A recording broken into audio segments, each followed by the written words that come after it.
Rema hari ini, Yesaya 44 ayat 3a. Sebab aku akan mencurahkan air ke atas tanah yang haus dan hujan lebat ke atas tempat yang kering.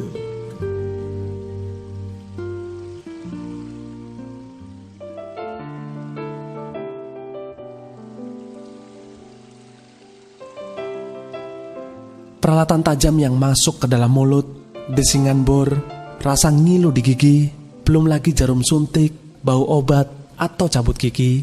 Reni kecil benci semua itu. Ketika salah satu giginya mulai berdenyut, ia tidak berani bercerita kepada ibunya.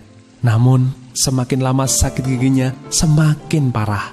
Sampai-sampai Reni tidak bisa menahan diri lagi untuk tidak menangis. Meski demikian, di tempat dokter gigi pun ia masih terus menolak untuk membuka mulutnya. Setelah dibujuk beberapa lama, baru ia mau menurut. Proses perawatan gigi berjalan semengerikan yang dibayangkannya. Reni merasa penderitaannya akan berlangsung selamanya. Namun, tahu-tahu semua sudah selesai. Kini giginya tidak lagi sakit dan senyumnya pun mengembang.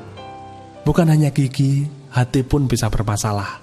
Kebencian, kekecewaan, kemarahan, kesepian, iri hati, rasa tertolak atau terintimidasi, semua itu bisa begitu menyakiti hati kita. Masalahnya, ketika kita mengalami kejadian yang melukai hati kita, atau saat kita sadar ada sesuatu yang salah dalam diri kita cenderung mengabaikannya.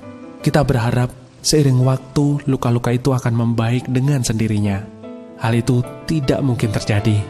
Bagi gigi yang membusuk, kalau dibiarkan, hati kita bukan hanya sakit, tetapi gambar diri kita pun rusak.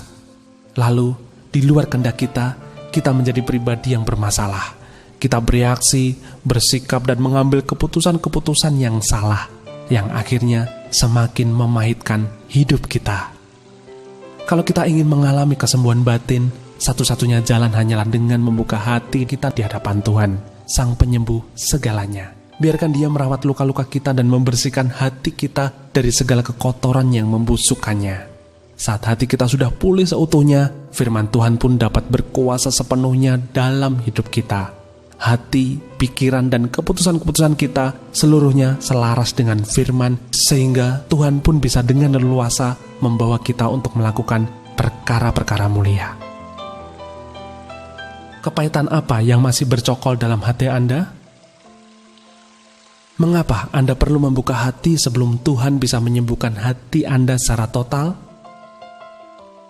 Bagaimana Anda bisa membuka hati dan mengizinkan Tuhan untuk memaniskan kembali hidup Anda?